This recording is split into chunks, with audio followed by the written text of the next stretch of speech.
الحمد للہ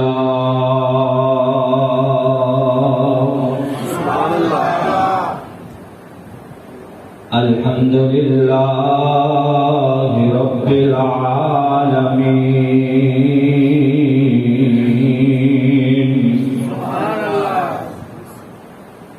والعاقبۃ للمتقین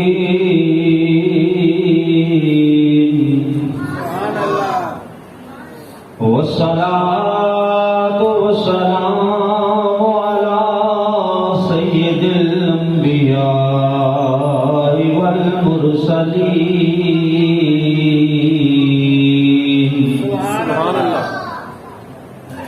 واصحابہ الہادین المہدیین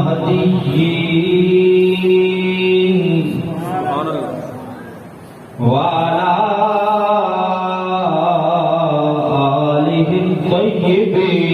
الطيبين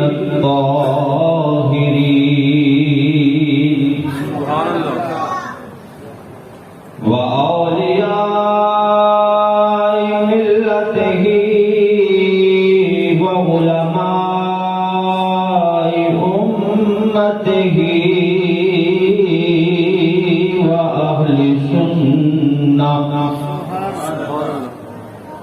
وأهل سنته أجمعين أما بعد فأعوذ بالله من الشيطان الرجيم بسم الله الرحمن الرحيم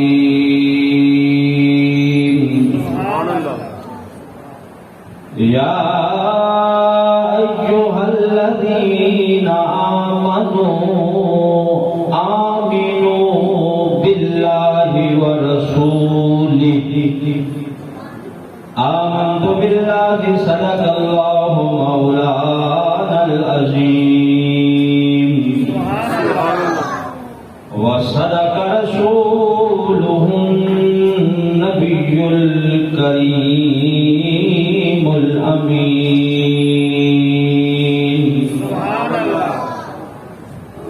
الصلاة والسلام عليك يا رسول الله مل کر مجھے بات پڑھیں گے الصلاة والسلام عليك يا رسول الله وعلى آلك وأصحابك يا حبيب الله الصلاة والسلام عليك يا رحمة للعالمين وعلى آلك وأصحابك يا خاتم النبيين مولاي صل وسلم دائما أبدا على حبيبك خير الخلق كلهم مولاي صل وسلم دائما أبدا على حبيبك خير الخلق كلهم محمد سيد الكونين والثقلين محمد سيد الكونين والثقلين والفريقين من غرب ومن عجم مولاي صل وسلم دائما أبدا على حبيبك خير الخلق كلهم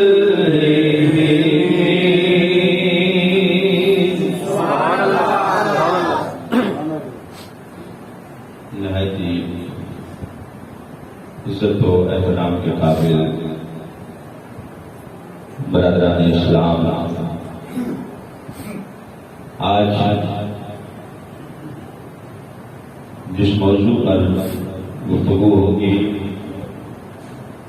وہ ایک کرنٹ ایشو ہے، یعنی موجودہ صورتحال کے حوالے سے ایک کرنٹ ایشو جو آج کل چل رہا ہے، اور علماء کرام جس ایشو کو ریز کر رہے ہیں اس کے اوپر انشاءاللہ عزیز گفت و شنید ہوگی، اور وہ ایشو ہے اسلام کے نام پر بننے والے اس پاکستان میں اسلام قبول کرنے پر قدغن لگانا، اسلام قبول کرنے کو مشکل بنانا۔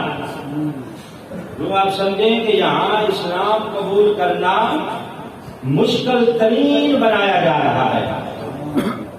سندھ اسمبلی میں یہ قانون پاس ہو چکا ہے کہ 18 سال سے کم عمر کا کوئی بچہ یا بچی اسلام قبول نہیں کر سکتی،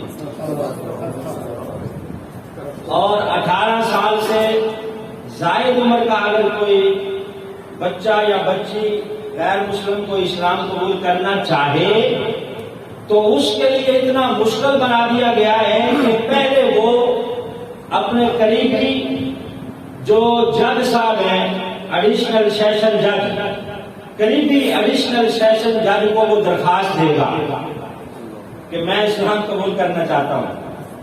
وہ جج صاحب اس کی درخواست پہ غور کریں گے، دیکھیں گے، 7 دن کے اندر اندر اس درخواست دینے والے کو اپنی عدالت میں بلائیں گے۔ وہ جج صاحب بلا کے پھر اس کا انٹرویو کریں گے، اس سے پوچھیں گے کہ واقعی تو اسلام قبول کرنا چاہتا ہے۔ وہ اگر کہے گا کہ ہاں میں قبول کرنا چاہتا ہوں تو پھر اس کو 90 دن کا ٹائم دیا جائے گا، 90 دن کا، اور اس 90 دن میں اس کو کہا جائے گا کہ تم اسلام کے حوالے سے بھی مطالعہ کرو اور اپنے مذہب کے حوالے سے بھی، اور دیگر جو مذاہب ہیں ان سارے مذاہب پر تم سیر حاصل جو ہے وہ مطالعہ کرو، گفتگو کرو اور سیکھو۔ اب اگر وہ پڑھا ہوا ہی نہیں ہے تو وہ کہاں سے مطالعہ کرے گا؟ ایک بندہ پڑھنا لکھنا ہی نہیں جانتا، وہ بیچارہ اپنے مذہب کی کتابیں مشکل سے پڑھ سکتا ہے، دوسروں کی وہ کہاں سے پڑھے گا؟ ایسے کیسے مشکل ترین معاملہ کہ 90 دن اس کو ٹائم دیا جائے گا کہ تقابل ادیان پڑھو۔ پڑھا لکھا بندہ بھی اگر چاہے تو دوسرے مذاہب کی کتابیں وہ بھی نہیں پڑھ سکتا، اس کے لیے بھی مشکل ہے۔ تو اس کو کہا جائے گا کہ 90 دن مطالعہ کر کے پھر آؤ عدالت میں۔ اب دوبارہ وہ عدالت میں آئے گا، جج صاحب پھر اس سے پوچھیں گے کہ اپنی جگہ پہ قائم ہے یا واپس پھر گیا ہے۔ ایسے بہانے سے اس کو الجھا کر واپس، یعنی اپنے ہی دین پر کافر ہی رہے، مسلمان نہ بنے، عیسائی ہی رہے، اسلام قبول نہ کرے۔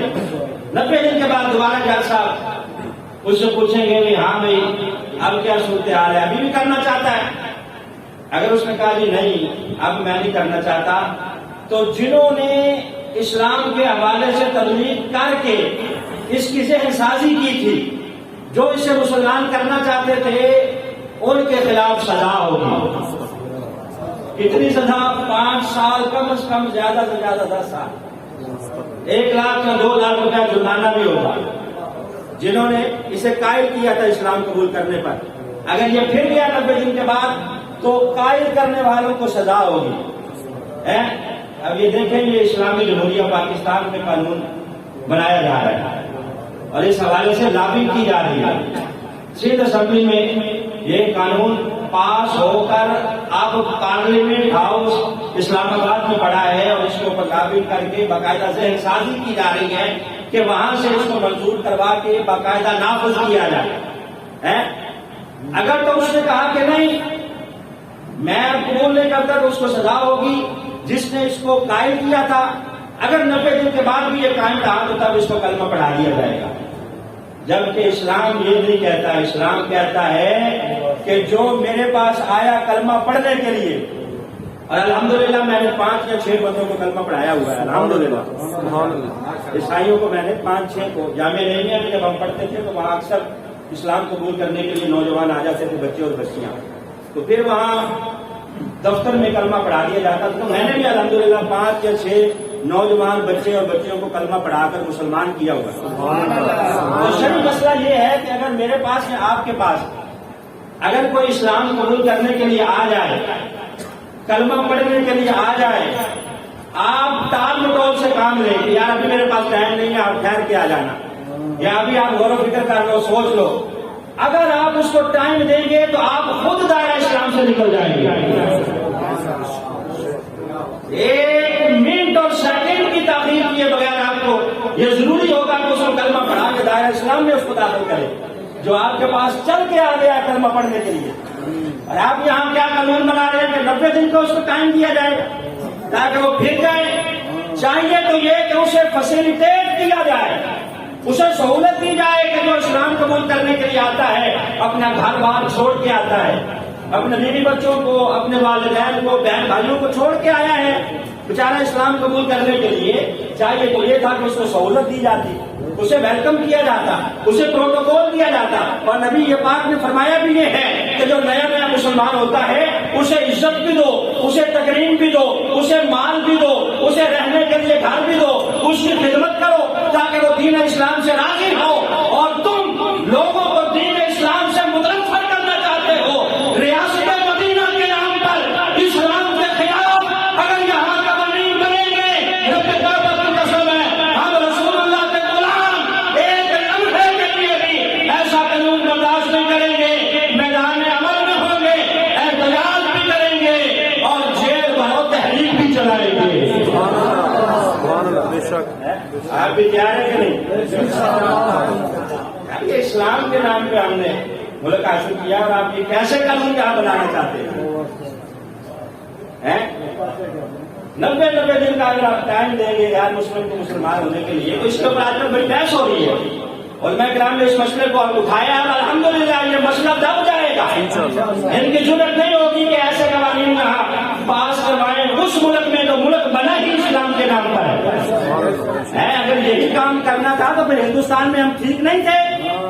لاکھوں مسلمانوں کی قربانیاں کس لیے ہوئی, لاکھوں خواتین کی عصمت ریزی ہوئی, ان کی عزتیں لوٹی گئی. ہمارے بچوں کو نیزوں کے اوپر چڑھا چڑھا کے سکھوں اور ہندوؤں نے کیوں قتل کیا, کیوں ہم نے قربانیاں دی؟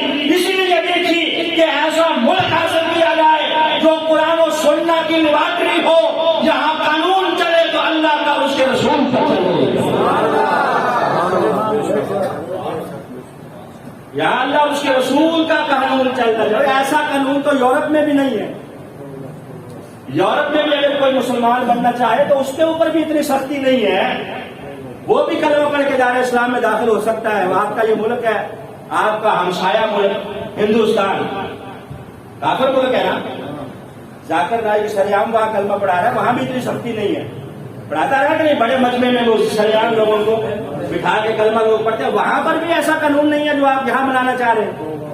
کوئی خدا کو بھی کرو, کوئی سوچو آخر مرنا ہے, صرف ووٹر اور ووٹر کی جو ہے حمایت حاصل کرنے کے لیے اسلام کی مخالفت نہ کرو.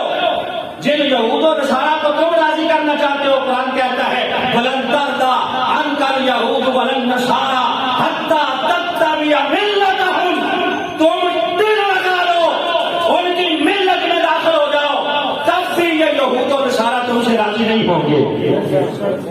وَلَن تَرْضَىٰ عَنْكَ الْيَهُودُ وَلَا النَّصَارَىٰ. یہ چند این جی اوز ہیں, چند آنٹیاں ہیں, گندی آنٹیاں جو اسلام آباد میں میرے جسم اور میری مرضی کے نام سے نکلتی ہیں, اور چند این جی اوز ہیں جو باہر کی فنڈنگ پہ پلتی ہیں. وہ یہاں پر غیر مسلم ایجنڈا نافذ کرنا چاہتی ہیں, جبکہ رب کعبہ کی قسم ہے اسلام کا قلعہ تھا اور یہ اسلام کا قلعہ رہے گا.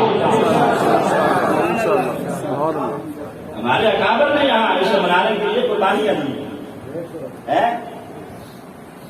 اسلام قبول کرنے کے لیے کیا کہا گیا کہ یہ جو ہے وہ قدغن ہوگی. اگر کوئی کرے گا تو اس کو 90 دن کا ٹائم دیا جائے گا. اور بچہ تو کر ہی نہیں سکتا, 18 سال سے کم عمر کا تو کر ہی نہیں سکتا. پابندی او عقل کے دو, اگر 18 سال سے کم عمر کا بچہ اسلام قبول نہیں کر سکتا تو نبی پاک نے حضرت علی کو بچپن میں کلمہ کیوں پڑھایا تھا؟ رسول اللہ نے حضرت علی کلمہ پڑھائیں گے؟ حضرت علی کو رسول پاک نے بچپن میں کلمہ پڑھایا. حضرت انس رضی اللہ تعالیٰ عنہ نبی پاک کے غلام ہیں, سرکار کے خدمت گزار ہیں, نبی پاک کے خادم ہیں, رب کعبہ کی قسم ہے کلمہ پڑھا ہے تو 8 سال کی عمر میں پڑھا ہے. 8 سال کی عمر میں جناب انس نے کلمہ پڑھا ہے اور پھر نبی پاک کی خدمت کی ہے. رسالت پاک صلی اللہ علیہ وسلم کے لیے وضو کا پانی بھرتے رہے. 10 سال تک میرے آپ کو آقا کے خدمت گزار رہے.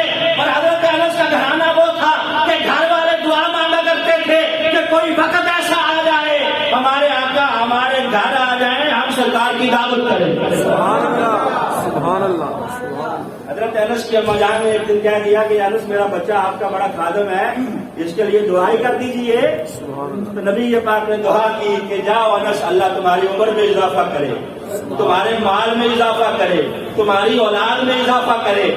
کتب کے اندر آتا ہے اللہ نے ایسی دعا قبول فرمائی, مال میں اضافہ ایسا ہوا دوسروں کے باغ سال میں 1 مرتبہ پھل دیتے, حضرت انس کا 2 مرتبہ پھل دیتا. سبحان اللہ. سبحان اللہ. اولاد ایسی ہوئی کہ 100 سے زیادہ بچے, کثیر بچے اللہ نے عطا فرمائے.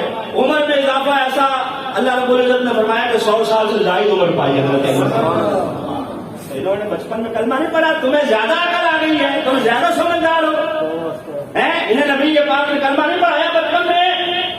حضرت ابو سعید خدری رضی اللہ تعالیٰ عنہ صحابی رسول, خدا کی قسم ہے بچپن میں کلمہ پڑھا ہے اور جلیل القدر نبی پاک کے صحابی بنے ہیں. حضرت ابو محذورہ رضی اللہ تعالیٰ,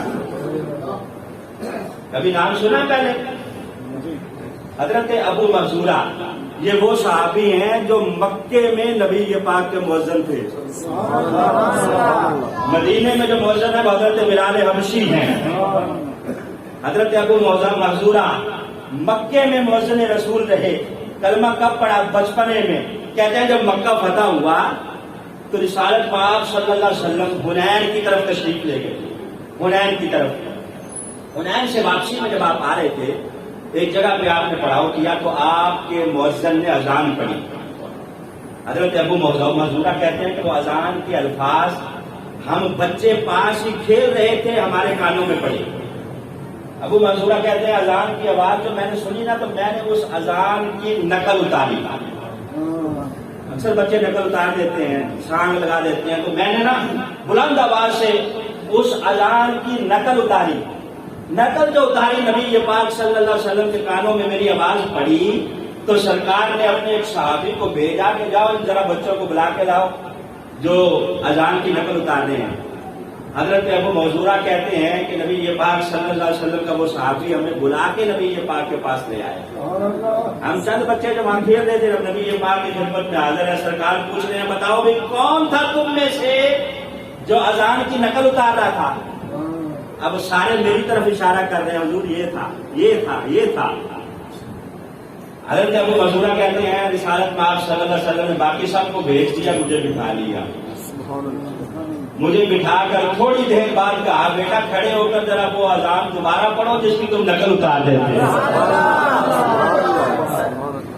اب حضرت ابو محذورہ کہتے ہیں کہ مجھے اذان سے بھی نفرت تھی, نبی پاک سے بھی نفرت تھی, بچپنے کا عالم تھا, ماں باپ نے نفرت دل کے اندر پیدا کرتی تھی, اذان سے کوئی خاص محبت نہیں تھی, آتی بھی نہیں تھی. اب نبی پاک نے جو فرمایا کہ دوبارہ پڑھو, میں کھڑا ہو گیا, کھڑا ہو کے اذان پڑھنے لگا. کہتے ہیں جیسے کیسے کر کے میں نے مکمل کی. جب مکمل کی تو سرکار نے میرے سر پہ دست شفقت پھیرا, پھر میرے سینے پہ ہاتھ پھیرا, تھوڑی سی چاندی نبی پاک نے مجھے تحفہ دی, کہا جاؤ بیٹا اللہ بھلا کرے. حضرت ابو محذورہ کہتے ہیں کہ وہ دن تھا میں وہاں سے چل کے اپنے گھر آیا. جب میں پہنچا تھا نبی پاک کے پاس تو دل میں اذان سے نفرت تھی, جب وہاں سے چلا ہوں تو رسول اللہ کی محبت بھی پیدا ہو گئی ہے, اذان کی محبت بھی پیدا ہو گئی ہے. کہتے ہیں پھر میں پلٹ کے آیا, کلمہ پڑھا اور کہا حضور ایسا نہیں ہو سکتا کہ مکے میں اذان پڑھا کروں, سبحان اللہ, مکے میں اذان نہ پڑھا کروں. تو حضرت ابو محذورہ رضی اللہ تعالیٰ عنہ کو نبی پاک نے مکے میں اپنا مؤذن مقرر فرمایا. تو انہوں نے بھی کلمہ بچپن میں پڑھا ہے. تم کہتے ہو کہ 18 سال سے کم عمر کا کوئی بچہ کلمہ ہی نہیں پڑھ سکتا. تمہارے ہاں 18 سال عمر ہے بلوغت کی، جبکہ شریعت نے یہ نہیں کہا کہ 18 سال کی عمر میں بچہ بالغ ہوتا ہے. شریعت کے تقاضے کچھ اور ہیں. شریعت کے خلاف قانون سازی کرتے ہوئے تمہیں شرم آنی چاہیے. تمہارا دل تڑپتا نہیں، سوچتے نہیں ہو کہ ہم کس کے خلاف قانون بنا رہے ہیں. شریعت مطہرہ تو کہتی ہے بچہ جب چاہے کلمہ پڑھنا چاہے اللہ ہدایت کا نور عطا فرمائے. عمر کا 5 سال ہے، 4 سال ہے، 10 سال ہے، جیسے وہ کلمہ پڑھنا چاہتا ہے اسے پڑھا دیا جائے گا. 18 سال اس کا انتظار نہیں کیا جائے گا. ایک یہودی بچہ تھا، نبی یہ پاک کے پاس آتا تھا. رسالت مآب صلی اللہ علیہ وسلم کی خدمت میں اکثر آتا رہتا. بیمار پڑ گیا، بخاری شریف کی حدیث ہے. اب نبی یہ پاک صلی اللہ علیہ وسلم عیادت کے لیے تشریف لے. اب وہ بیچارہ اس کے آخری سانسیں چل رہی تھی، بیمار تھا، لیٹا ہوا تھا بستر پہ. سرکار نے عیادت کی اور سر پہ ہاتھ رکھ کے کہا بیٹا کلمہ نہیں پڑھ لیتے، اصل اسلام قبول کر لو. جب نبی یہ پاک نے یہ فرمایا تو اس نے اپنے ابا جان کی طرف دیکھا کہ دیکھو میرا باپ کیا کہتا ہے. باپ نے بھی کہا بیٹا جو ابو القاسم کہہ رہے ہیں کام لو ویسے. تو اس بچے نے کلمہ پڑھ لیا نبی یہ پاک صلی اللہ علیہ وسلم کے کہنے پر. بچپنے میں رسالت میں آپ واپس آ رہے ہیں اور ساتھ ہی کہہ رہے ہیں یا اللہ تیرا شکر ہے تو نے میری وجہ سے ایک بچے کو جہنم کی آگ سے بچا لیا ہے. میری وجہ سے تو نے ایک بچے کو جہنم کی آگ سے بچا لیا ہے. حضرت زید بن حارثہ رضی اللہ تعالیٰ عنہ، حضرت زید بن ثابت رضی اللہ تعالیٰ عنہ، حضرت اسامہ بن زید رضی اللہ تعالیٰ عنہ، یہ سارے صحابہ وہ ہیں خدا کی قسم ہے انہوں نے بچپن میں کلمہ پڑھا ہے. حضرت زید بن حارثہ تو وہ ہیں جو رسول اللہ کے منہ بولے بیٹے کہلائے ہیں. یہ کسی علاقے سے چلے اپنی ماں کے ساتھ، چلے بچپنے کا عالم ہے، 8 سال ان کی عمر ہے. ماں سے بچھڑ گئے.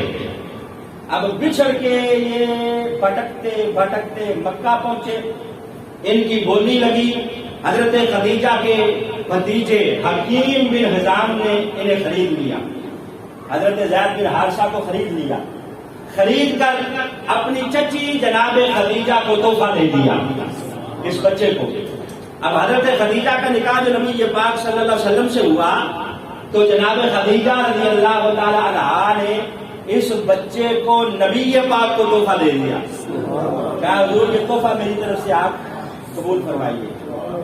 اب رسالت میں آپ صلی اللہ علیہ وسلم اس بچے سے پیار کرتے ہیں اور یہ نبی کے پاک سے پیار کرتا ہے. محبت کا عالم یہ ہے کہ صحابہ اسے زید بن حارثہ کی بجائے زید بن محمد کہا کرتے کہ یہ محمد رسول اللہ صلی اللہ علیہ وسلم کا بیٹا ہے. ادھر اس کے والدین کو پتہ چلا، جناب حارثہ جو ان کے ابا جان ہیں ان کو پتا چلا کہ میرا بچہ مکے میں محمد نام کے ایک بندے کے پاس ہے. اب یہ وہاں سے چلا، اپنے بھائی کو ساتھ لیا، چند رشتہ داروں کو ساتھ لیا، زیادہ سارا مال و دولت بھی ساتھ لیا کہ دے کر اپنے بچے کو واپس لے کے آؤں گا. وہاں سے چلتا چلاتا یہاں پوچھتا پوچھاتا مکے پہنچ گیا. نبی یہ پاک صلی اللہ علیہ وسلم کی خدمت میں عرض کرنے لگا کہ جناب جو زید ہے نا وہ میرا بچہ ہے، حضور کو بچھڑ کے آ گیا ہے آپ کے پاس. یہ جو آپ نے اس کو خریدا تھا نا پیسے دے کر، میں آپ کا نقصان نہیں کرنا چاہتا. پیسہ آپ مجھ سے لے لیں جتنا چاہیے، میں ساتھ لے کے آیا ہوں. وہ بچہ آپ مجھے واپس کر دیں کیونکہ میرا بیٹا ہے. اس کی ماں کی آنکھیں رو رو کے اندھی ہو گئی ہیں. ماں اسے دن رات یاد کرتی ہے، وہ چین نہیں ہے. نبی یہ پاک نے فرمایا یہ مال اپنے پاس رکھ، اس کی مجھے ضرورت نہیں ہے، اس کی ضرورت نہیں ہے. جہاں تک زید کا تعلق ہے اسے بلا لے، بس اتنی بات ہے، اس سے پوچھ لے، اگر وہ تیرے ساتھ جانا چاہتا ہے تو لے جا، مجھے کوئی اعتراض نہیں ہے. اب اس نے کہا کہ بھائی یہ تو واقعی انصاف کی بات ہے، اس سے بڑھ کر انصاف کا تقاضا کیا ہوگا کہ مجھ سے مال بھی کوئی نہیں لے لے. یہ کہہ رہے ہیں کہ بیٹا اگر جانا چاہتا ہے تو ساتھ لے جاؤ. اب بیٹا تو میرے ساتھ جائے گا ہی، ظاہر ہے میں اس کا باپ ہوں، اس کی اماں بھی گھر میں اس کا انتظار کر رہی ہے. کہا اچھا بلاؤ پھر حضور، میں اس سے ذرا پوچھ لیتا ہوں کہ وہ کیا چاہتا ہے. جب حضرت زید بن حارثہ رضی اللہ تعالیٰ کو بلایا گیا، اب یہ شہر مکہ میں بیٹھا ہے، باپ بھی بیٹھا ہے، چچا بھی بیٹھا ہے. نظر پڑ گئی ہے بچہ جب آیا ہے، ان کی طرف جانے کی بجائے سیدھا نبی پاک کے پاس آ کے بیٹھ گئے. حضور نے کہا زید یار یہ تو بندے آئے بیٹھے ہیں، ان کو جانتے ہو؟ کہا جی حضور وہ میرا ابا ہے اور وہ میرے چچا ہے. کہا یار جاؤ جا کے ان سے ملو، وہ تم سے ملنے آئے ہیں اور لینے آئے ہیں. اب یہ نبی پاک کی اجازت لے کے پھر گئے ہیں ابا کے پاس اور چچا کے پاس. اب چچا نے سینے لگایا، اب دونوں باپ بیٹا مل کے رونے لگے. رونے کے بعد باپ کہتا ہے بیٹا اب چلو یار گھر چلو، اتنی مدتوں بعد ملاقات ہوئی ہے، تمہاری اماں بھی انتظار کر رہی ہے، چلے نا گھر. جب یہ کہا گھر چلو، حضرت زید کہنے لگے کون سا گھر؟ کون سا گھر؟ کہا اپنا گھر. کہا وہ گھر اپنا نہیں ہے، پیدا بے شک میں تمہارے گھر میں ہوا ہوں، لیکن جو محبت مجھے یہاں جناب محمد رسول اللہ سے ملی ہے وہ تم نے بھی مجھے نہیں دی. لہٰذا اب زندگی بھر یہی رہنے کا فیصلہ کیا ہے. اب سانسیں اکھڑ جائیں گی لیکن اس ڈر سے جدائی ایک لمحے کے لیے بھی برداشت نہیں ہوگی. یہ حضرت زید بن حارثہ رضی اللہ تعالیٰ کب کلمہ پڑھا؟ بچپن میں پڑھا. اور تم قوانین بنا رہے ہو یہاں اسلامی جمہوریہ پاکستان میں کہ 18 سال سے کم عمر کا بچہ کوئی کلمہ پڑھ ہی نہیں سکتا. اور پھر یاد رکھو یہ جو تم نے شور بچایا ہو نا کہ زبردستی اسلام قبول کروا رہے ہیں، زبردستی کلمہ کوئی کسی کو پڑھا ہی نہیں سکتا، یہ دل کا معاملہ ہے. اللہ جب دل پہ ہدایت کا نور ڈالتا ہے تو خدا کی قسم ہے پھر بندہ ایک لمحہ بھی تاخیر نہیں کرتا.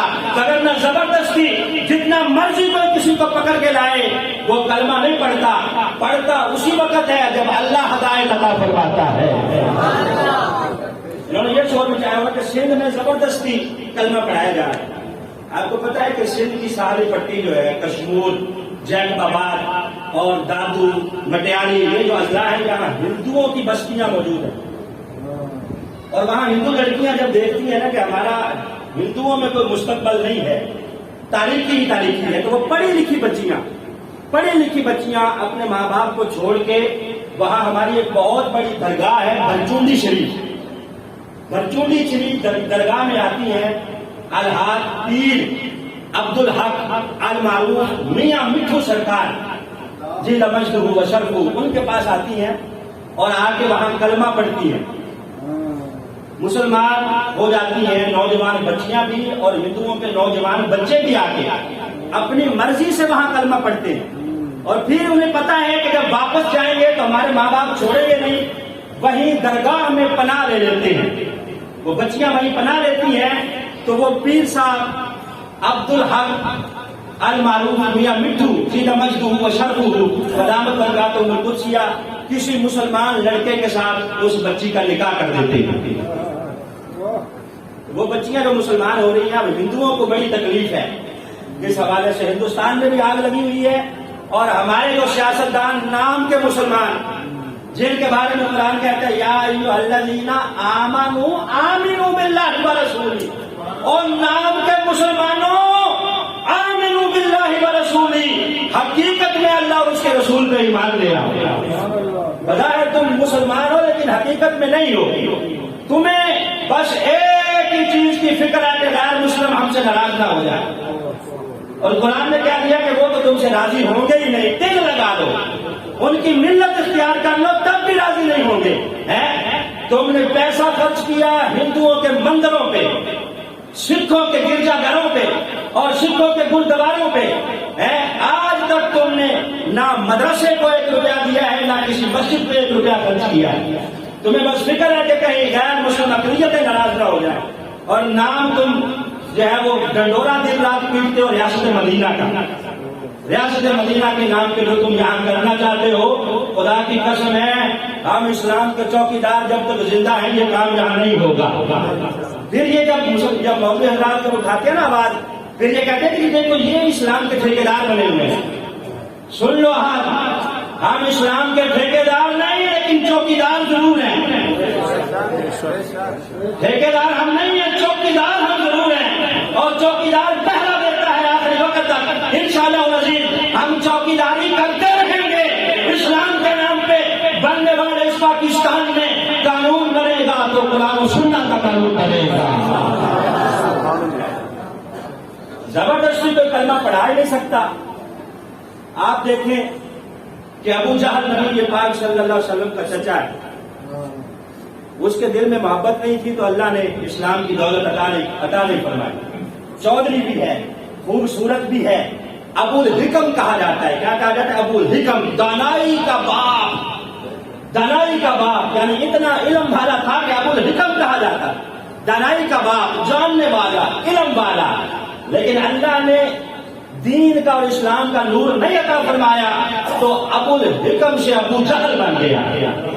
ابو جہل بنا.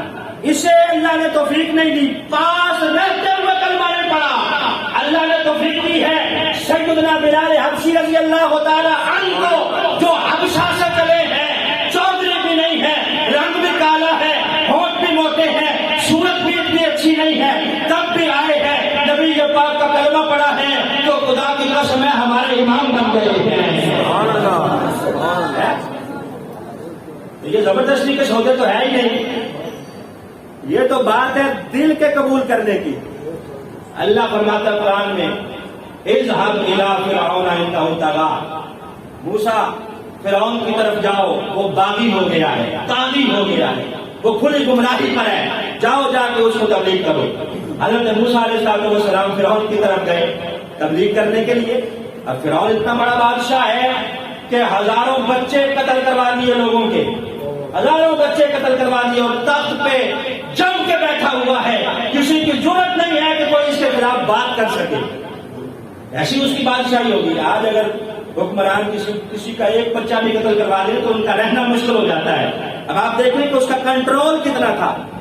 ہزاروں بچے مروا دیے ہیں، پھر بھی بیٹھا ہے اور کہتا ہے الیس لی ملک مصر. کیا یہ مصر میرا ملک نہیں ہے؟ کیا یہاں میری بادشاہی نہیں ہے؟ جب حضرت موسیٰ نے آ کے تبلیغ کی تو کہنے لگا لوگوں کو کہ لوگوں دیکھو مجھے اللہ نے جاہ و جلال عطا کیا ہے، میرے پاس مال و دولت بھی ہے، میرے پاس سب کچھ ہے. میرے مقابلے میں جو موسیٰ آیا ہے اسے تو صحیح طرح بولنا بھی نہیں آتا. حضرت موسیٰ علیہ السلام نے بچپن میں جو کہ انگارہ رکھا تھا زبان پہ، تو آپ کی زبان میں لکنت تھی، بولنے میں تھوڑی دقت تھی. تو وہ کہتا لوگوں کو کہ یہ میرے مقابلے میں آ کے تبلیغ کر رہا ہے جسے صحیح طرح بولنا بھی نہیں آتا. میں اتنے جاہ و جلال والا، میرے پاس سب کچھ ہے، مال و دولت ہے، میرے پاس بادشاہی ہے. اللہ نے اس نے طلب نہیں کیا، اسلام تو اللہ نے اسے عطا نہیں کیا. عطا کن کو کیا؟ اسی فرعون نے حضرت موسیٰ کے مقابلے میں تو جادوگر اتارے تھے. اللہ نے ان جادوگروں کو توفیق دی، انہوں نے حضرت موسیٰ کا کلمہ پڑھ لیا. ان کو توفیق کس طرح ملی؟ علماء کہتے ہیں کہ انہوں نے حضرت موسیٰ علیہ السلام کا ادب کیا. ادب کیا کیا؟ انہوں نے صرف اتنا کہا کہ موسیٰ پہلے ہم پھینکیں یا پہلے تم پھینکو گے. ادباً پوچھ لیا کہ پہلے ہم کرتب دکھائیں یا پہلے تم اپنا عصا پھینکو گے. صرف اس ادب کی وجہ سے یہ سارے کے سارے جو جادوگر تھے اللہ نے انہیں توفیق دی. انہوں نے حضرت موسیٰ کا کلمہ پڑھا، فرعون نے ان کا ایک بازو کاٹا اور مخالف سمت سے ٹانگیں کاٹی. کہا میں تمہیں ایک بازو کاٹوں گا ایک سائڈ سے اور ایک ٹانگ کاٹوں گا، تمہیں سزا دوں گا. انہوں نے کہا ایک بازو ایک ٹانگ کیا ہماری بوٹی بھی کر دے گا، تب بھی ہم موسیٰ کا کلمہ نہیں چھوڑیں گے. ہم نے پڑھ لیا ہے تو پڑھ لیا ہے. بھائی یہ زبردستی کے سودے نہیں ہے. تم جبرن اسلام کے نام پر یہاں اسلام قبول کرنے پر پابندی لگانا چاہ رہے ہو اور کہہ رہے ہو کہ زبردستی پڑھایا جا رہا ہے. زبردستی کے یہ سودے ہی نہیں ہیں. اللہ جسے توفیق دیتا ہے وہی پڑھتا ہے. پاس رہتے ہوئے ابو لہب نے نہیں پڑھا، عتبہ نے نہیں پڑھا، ولید نے نہیں پڑھا. خدا کی قسم ہے اگر پڑھنے پہ آئے ہیں تو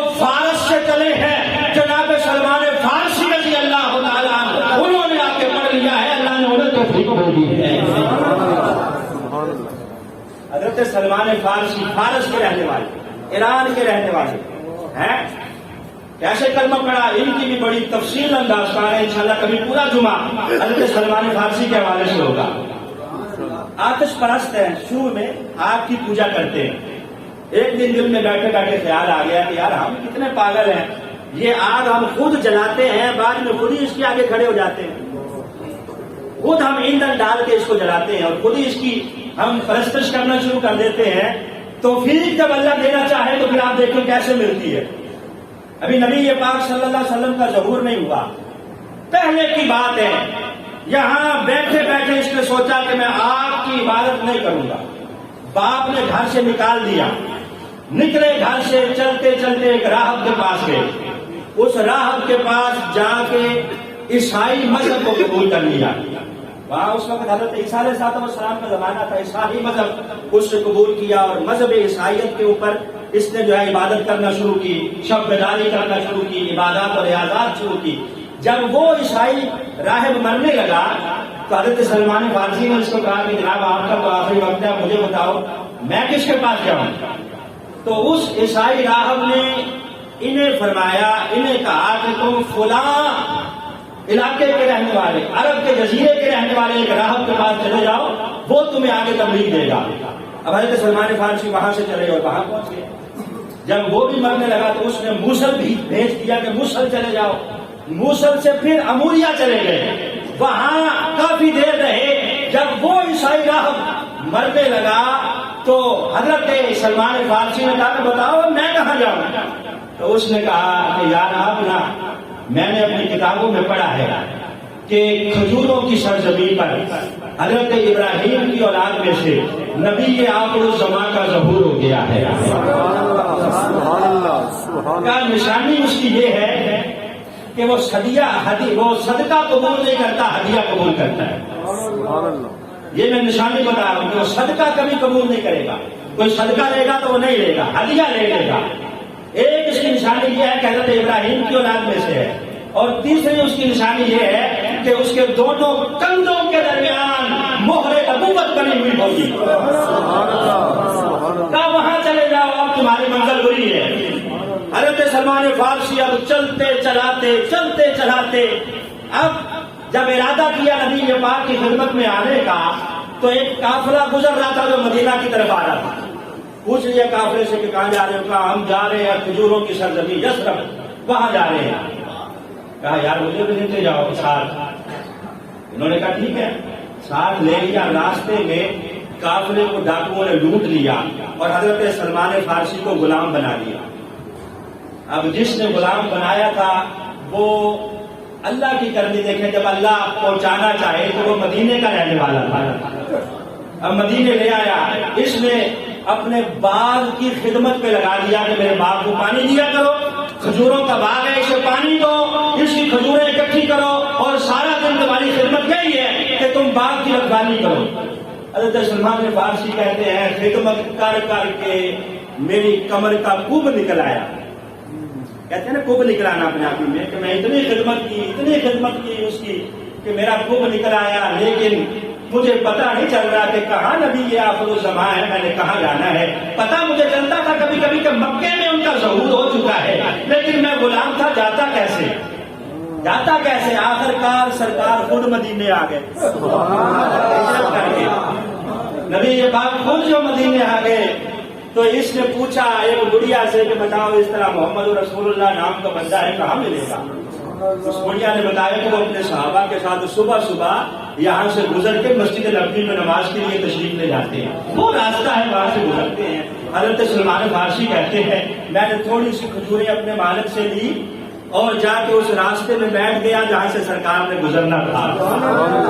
اب طلب سعادت دیکھیں جناب سلمان فارسی کی, کہاں فارس سے چلے ہیں, ایران سے چلتے چلاتے یہاں راستے میں بیٹھے ہیں, آنکھیں ماہ انتظار ہیں کہ کب میرے آقا کا گزر ہوگا, میں زیارت کروں گا اور میری آنکھیں ٹھنڈی ہوگی. کہتے جب نبی یہ پاک کا گزر ہوا میں نے کہا حضور یہ کھجوریں ہیں. نبی یہ پاک نے پوچھا کہ کیوں دے رہے ہو. کہا جناب یہ صدقہ ہے, صدقے کے طور پہ آپ کو دینا چاہتا ہوں, قبول فرمائیں. نبی یہ پاک میں لے جاؤ, ہم صدقہ نہیں لیتے. تو پہلی شرط اس نے دیکھا کہ پوری ہوگی، باقی صدقہ نہیں لے رہے۔ تھوڑے دن ڈال کے کہتا میں پھر آ گیا کھجوریں لے کے، میں پھر بیٹھا ہوں رستے میں نے کہا جناب یہ کھجوریں قبول فرمائیں۔ حضور نے پوچھا کہ یہ کیسے دینا چاہتے ہو، کیا ہے؟ میں نے کہا جناب یہ ہدیہ ہے، قبول فرمائیں۔ رسالت محمد صلی اللہ علیہ وسلم نے قبول فرمائی، خود بھی تناول کی، صحابہ کو بھی تناول کروائی۔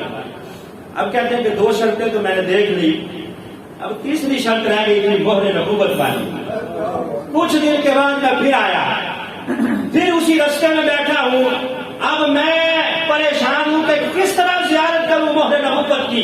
رسالت میں آپ گزر رہے ہیں، میں پیچھے پیچھے کبھی دائیں جاؤں کبھی بائیں جاؤں، کبھی نبی پاک کے پیچھے جاؤں۔ سرکار نے خود ہی پوچھ لیا، سلمان قمیض اٹھا کے کہا مہر نبوت دیکھنا چاہتے ہو دیکھ لو۔ تاجدار ختم نبوت تاجدار ختم نبوت تاجدار ختم نبوت خالد مصطفیٰ۔ حضرت سلمان فارسی کہتے ہیں کہ خود آقا نے قمیض اٹھا دی کہ راہب نے جو تیسری شرط تمہیں بتائی تھی وہ رہتی ہے، پریشان ہو زیارت کر لو، وہ تیسری شرط بھی پوری ہوئی۔ میں نے کلمہ پڑھا، اب حال یہ تھا کہ میں ایک یہودی کا غلام تھا، وہ مجھے چھوڑنا نہیں چاہتا تھا، اس نے شرط لگائی کہ 300 کھجوریں اگا کے جوان کر کے دے گا، پھل ان کو لگنے لگ جائے گا، پھر میں تجھے آزاد کروں گا، اور ساتھ 40 اوقیہ سونا بھی دے گا تو آزاد کروں گا۔ کہتے ہیں میں نے نبی پاک کو کہا حضور یہ شرط تو بڑی اس نے سخت لگا لی ہے، آپ کو پتا ہے کہ ایک کھجور کتنے سال لگتے ہیں اس کو جوان ہونے میں اور پھل لگنے میں؟ سال لگ جاتے ہیں کھجور کو پھل لگنے میں۔ حضرت سلمان فارسی پریشان ہے، نبی پاک نے کندھوں پہ تھپکی دی، کہا پریشان نہ ہو، وہ جو پانی والا برتن ہے نا لوٹا جس سے پانی ڈالتے ہو کھجوروں کو، وہ ساتھ پکڑو اور آؤ میرے ساتھ۔ اب نبی پاک حضرت سلمان فارسی کو اس کھجوروں کے باغ میں لے گئے، چھوٹی چھوٹی کھجوریں لگی ہوئی تھی۔ رسالت میں آپ نے کہا کہ تم کھجوروں کو پانی دیتے رہو، میں دعا کرتا رہتا ہوں۔ حضرت سلمان فارسی اب پانی دے رہے ہیں کھجوروں کو، نبی پاک نے ہاتھ اٹھائے ہوئے، یا اللہ میرے اس غلام نے بڑی مشکلات سہی ہیں، یا اللہ اب اس کی آسانی کا وقت آ جانا چاہیے، اسے غلامی سے نجات مل جانی چاہیے، یا اللہ اس کے لیے آسانیاں پیدا فرما۔ کہتے میں پانی دیتا جاتا، نبی پاک دعائیں مانگتے جاتے، وہ کھجوریں جنہوں نے کئی سالوں بعد جوان ہونا تھا وہ چند دنوں میں ہی بڑی بھی ہوئی اور اللہ نے ان کو پھل بھی لگا دیا۔ چند دنوں بعد وہ 300 کھجوریں جوان ہو گئی، پھل لگ گیا۔ میں نے یہودی سے کہا کہ لے تیری ایک شرط پوری ہو گئی، اب 400 کیا سونا۔ نبی پاک صلی اللہ علیہ وسلم نے سلمان فکر نہ کر، اللہ اس کی بھی آسانی پیدا فرمائے گا۔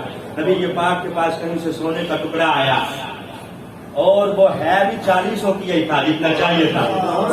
خان نے اس یہودی کو بلا کے دیا، کہا یہ لے تیری دونوں شرطیں پوری ہو گئی، کھجوریں جوان ہو گئی، سونا تیرا ہو گیا اور یہ غلام ہمارا ہو گیا۔ یہ حضرت سلمان فارسی کہاں سے چلے ہیں؟ تو یہ زبردستی کے بھائی سودے ہیں نہیں، یہ دل کی بات ہے، جسے اللہ توفیق دیتا ہے وہی پڑھتا ہے۔ تم کہہ رہے ہو کہ زبردستی کلمے پڑھائے جا رہے ہیں، خدا کی قسم ہے جبرن کوئی کسی کو کلمہ نہیں پڑھا سکتا۔ یاد رکھو کہ ریاست مدینہ میں جو کام تم نے شروع کیے ہیں ان کا جو رزلٹ ہوگا ذلت کے سوا کچھ نہیں ہوگا۔ الیکشن آنے والے لوگ نتر ماریں گے، پہلے ہی لوگ بڑے پریشان ہیں مہنگائی سے، لوگوں کا تو جینا تو اوپر ہوا ہے، گھی وہ کہاں سے کہاں تم نے پہنچا دیا 300 سے اوپر ہے، اور وہ جو آٹا 30 روپے تھا اور وہ 70 سے بھی اوپر پہنچ گیا، اور چور بھی وہ پہلے تھے، یہ امانت دار ہے، دیانت دار ہے۔ سب کچھ ہم برداشت کر رہے ہیں، لیکن دین کے نام پہ اگر حرف آئے گا نا، اگر ایسے قوانین بناؤ گے جو اسلام کے خلاف ہوں گے تو پھر ایک لمحہ بھی برداشت نہیں ہوگا۔ تم نے عائشہ ملونہ کو چھوڑا جو سزا یافتہ مجرمہ تھی، اسے چھوڑ کے تم نے بھگا دیا رات کی تاریکی میں، اور پھر کہتے ہو کہ یہ ہمارا کارنامہ ہے۔ وہاں انگریزوں کے سامنے، وہاں وہ جو یہود و نصارہ ہیں ان کے سامنے خوش ہوتے کو بگایا، علماء کو پابند سلاسل کیا، بے گناہ علماء آج بھی جیل کی چکیوں میں سڑ رہے ہیں۔